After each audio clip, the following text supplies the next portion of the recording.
que uno trabaja con los matrimonios tiene que ver con el issue de la sujeción. ¿De verdad? Sí, y principalmente con los matrimonios cristianos. Ajá. Que pues desde su enseñanza bíblica en las iglesias pues tienen la idea de que en el matrimonio pues hay que sujetarse, ¿no? Y entonces uno ve en las dinámicas de pareja este pulseo, esta batalla por la sujeción, esta exigencia expresa de los maridos diciendo a las mujeres, es que tú te tienes que sujetar. Tú te tienes que sujetar. ¿Okay? Según la palabra. La palabra dice.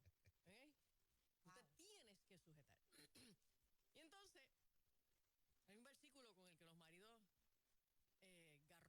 Ajá. Y entonces le repiten, porque la mujer sabia edifica su casa. Ahí. Aleluya. Ahí está. Alábalo si puedes. Y eso es verdad. O sea, la mujer sabia edifica su casa, eso está en la escritura. La mujer se tiene que sujetar, claro que sí. Pero en la Biblia nosotros no podemos estar agarrando. ¿Ustedes se acuerdan del jueguito este, Operation? Sí. Los huesitos. Mucho tú lo jugaste. Espectacular. Uno cogía con aquella pinza Con los nervios de punta. y tenía que sacar una piececita plástica pequeña sin tocar los bordes, ¿no? ¿Se le prendía la nariz? Sí, entonces hay muchos cristianos que leen la Biblia así. Ajá. Sí, que agarran con una pinza un versículo y lo sacan con cuidado sin tocar el contexto. Como duele. Y todo texto fuera de contexto es un pretexto. Correcto. Y yo quisiera hablarle en esta mañana a los caballeros sobre lo que dicen las escrituras acerca de la sujeción. Obviamente no voy a hacer un estudio bíblico exhaustivo porque tengo poco tiempo, pero voy a mencionar de manera breve. Primero, la Biblia lo que nos enseña a nosotros es que la sujeción en el matrimonio comienza con una sujeción mutua al Señor. Ese famoso pasaje de Efesios 5, donde dice, las casadas estén sujetas a sus maridos, ¿verdad? Como al Señor, estén sujetas en todo, como al Señor, que es Efesios 5:22. Pues en Efesios 5:21, si usted fue de los que sacó el versículo sin tocar los bordes, ¿verdad? Sin tocar el contexto, pues mira, justo el versículo anterior lo que dice es que nos sujetemos los unos a los otros en amor. Así que tenemos que partir de la premisa de que la sujeción en el matrimonio parte de una base primaria de sujeción mutua. ¿Ok? Lo segundo es que Primera de Pedro nos dice a nosotros que el que maltrata a su mujer ofende a Dios. Punto. ¿Está claro? Ahí. Clarito. Sí. A veces nosotros tenemos una visión un poco del Medio Oriente, ¿verdad? Islámica. De cómo debe ser esa sujeción de la mujer al marido. Y aunque no tenemos a la mujer vestida con una túnica hasta los pies y con un velo que solo le permite que se le vean sus ojitos, pretendemos que la mujer sea un objeto de la propiedad y de los caprichos de su marido y que su marido sencillamente puede hacer y deshacer con su esposa a como le dé gusto y gana. Y aquí las cosas hay que hacerlas como yo digo, porque yo soy el hombre de esta casa, y si no te gusta, te vas. ¡Qué fuerte! Y si no te gusta, te vas. Yo no estoy inventando nada, esto no fue algo que yo soñé anoche.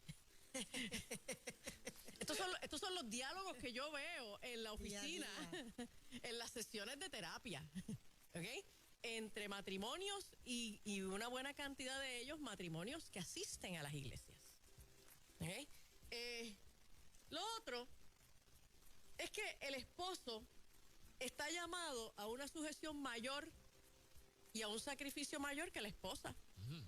Ahí mismo en Efesios 5, un poquitito más abajo, en el verso 25, dice que el marido tiene que amar a su esposa esposa de la misma manera que Cristo amó a la iglesia, que se sacrificó por ella, y etcétera, etcétera.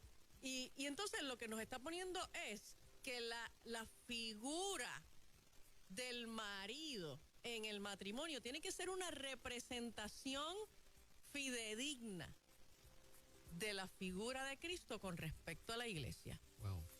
Wow. Casi nada. Exacto. Entonces, cuando nosotros miramos la figura de Cristo, sí, la figura de Cristo está revestida de autoridad y asimismo revestida de sujeción al Padre. Jesús dice que Él no hace nada por sí mismo, sino lo que el Padre le dijo que hiciera. ¡Wow! Así que el marido, si bien está llamado a ejercer una autoridad en el matrimonio y en el hogar, está llamado a una sujeción inmensa, a una sujeción a Dios y a hacer una copia fiel y exacta, un facsímil razonable de la figura de Cristo. ¡Auch! Y sí, por eso Moraima, uno termina diciendo, DH, es mejor ser mujer. Nosotras, ¿verdad? Nosotras salimos con la mejor parte. ¿Ok? Lo otro, mira, la meta, el objetivo del matrimonio no es que el marido logre la sujeción de su mujer. Eso suena como a rodeo, ¿verdad? Un vaquero, un potro salvaje, y ahí este marido corriéndola con una soga, tú sabes, y logra que la mujer se sujete. No. La meta, el objetivo, no es que el marido logre que su mujer se sujete, es lograr amar a su mujer como Cristo amó a la iglesia. Usted no va a tener que darle cuentas a Dios porque su mujer se haya sujetado. Eso le toca a la mujer. La mujer es la que tiene que darle cuentas a Dios por la sujeción. Al marido le toca darle cuentas a Dios por haber amado a su mujer y haberse sacrificado por ella de la misma manera que Cristo se sacrificó por la iglesia. ¿Ok? Por último, la función del marido no es metérsele por dentro a la mujer hasta que aprenda la sujeción. ¿Okay? Y yo he escuchado maridos diciendo, es que yo te tengo que enseñar a que te sujetes. Eso es función del Espíritu Santo. ¿Okay? Mire qué interesante. Nosotros estamos llamados a sujetarnos a Dios. Nosotros estamos llamados a obedecer a Dios. Sin embargo, Dios no nos obliga a la sujeción. Dios nos invita a la sujeción y nos conquista con su amor. Si usted, marido, quiere llevar una autoridad en su hogar sobre su esposa, en donde su esposa se sujete, mire, no invente, cópiese de Dios. Esto es fácil. Invite a su mujer a la sujeción, conquistándola por el amor. Yo le aseguro a usted que las probabilidades de éxito van a aumentar. Una mujer se va a sujetar a un hombre que le brinda amor y seguridad. Si usted no le brinda amor y seguridad y buenos tratos a su mujer, pues mire, va a tener que seguirla persiguiendo como el vaquero al potro salvaje, porque la mujer va a resistirse a los malos tratos. Eso es instinto de conservación, eso no es desobediencia, eso no es rebeldía.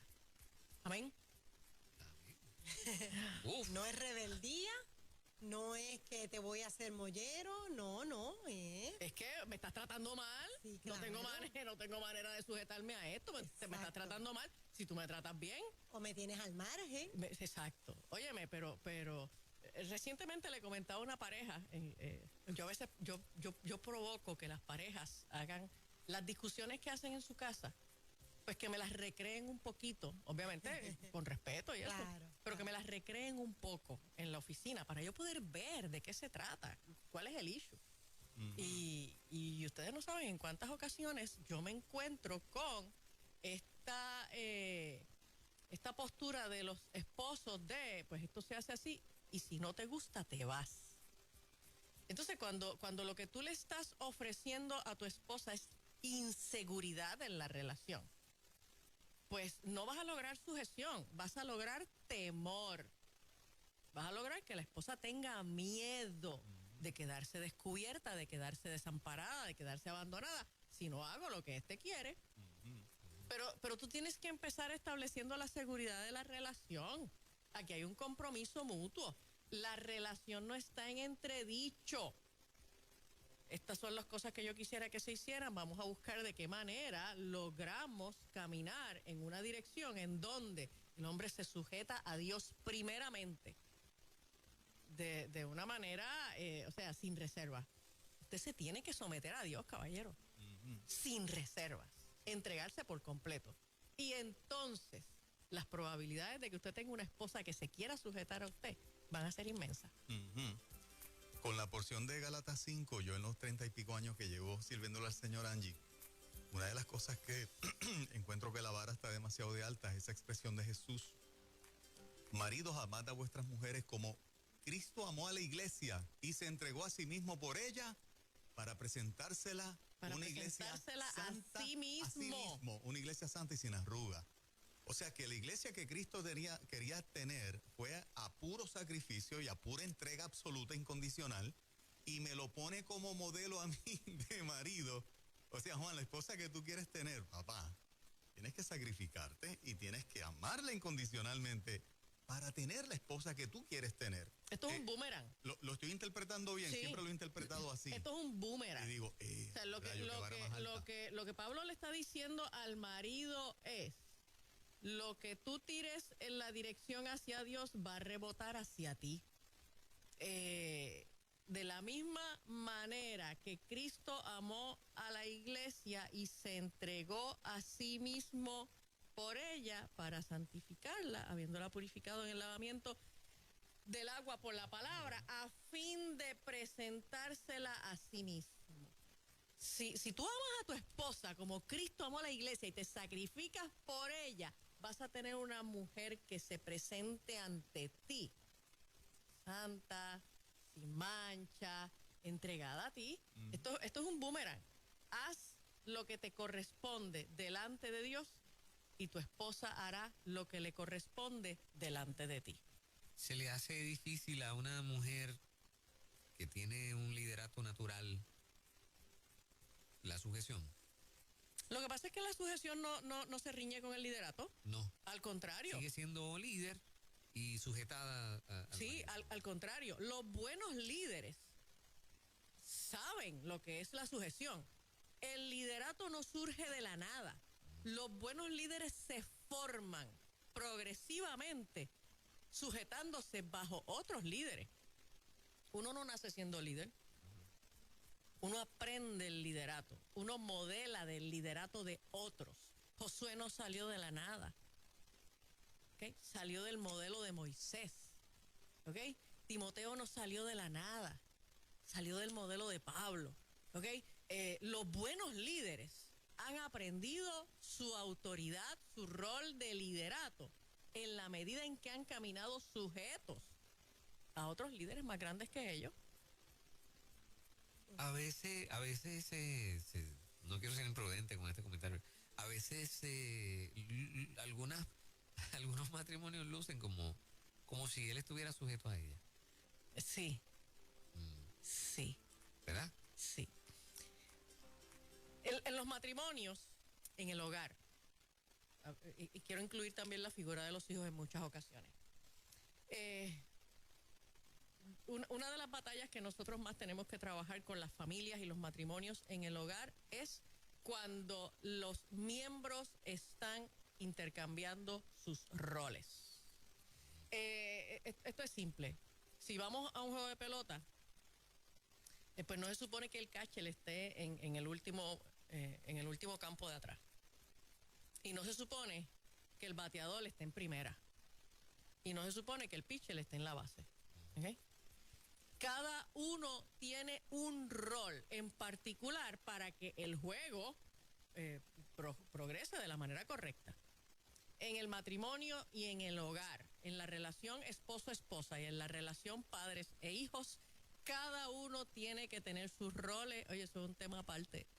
A lo mejor lo podemos tocar la semana que viene. Fíjate, no fue imprudente, fue creativo. ¿Okay?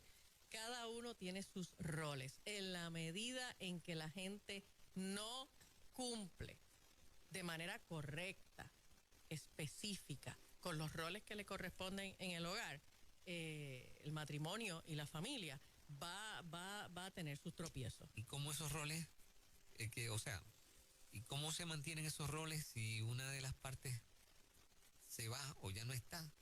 O sea, hay cantidad de madres solteras. Oh, sí. Con sus hijos. Sí. Entonces, pues ya no está papá y a veces uno de los hijos pues toma el rol de papá. Sí. Lo que pasa es que en el hogar de la madre soltera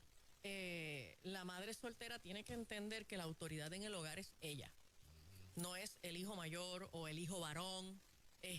A veces se ve hasta como, bueno, mira, papá, digo, yo he escuchado cosas así. Papá ya no está, pero usted, sí. pues, ¿sabes? Sí. Es el hombre de la casa ahora. Sí, eso es cultural. Sí. Eso es cultural, Fernán. Nosotros mismos somos los que le imponemos a los hijos un rol que no les corresponde. Y a veces se lo están diciendo un muchachito de 14, 15 años. Papá se fue o papá se murió y entonces allí en la funeraria, en el entierro, pues alguien se acerca y le pone la mano al muchacho de 12 años en el hombro y le dice, ahora tú eres el hombre de la casa, tienes que cuidar de tu mamá.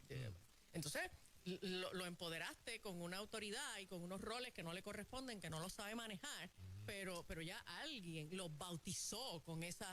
¿verdad?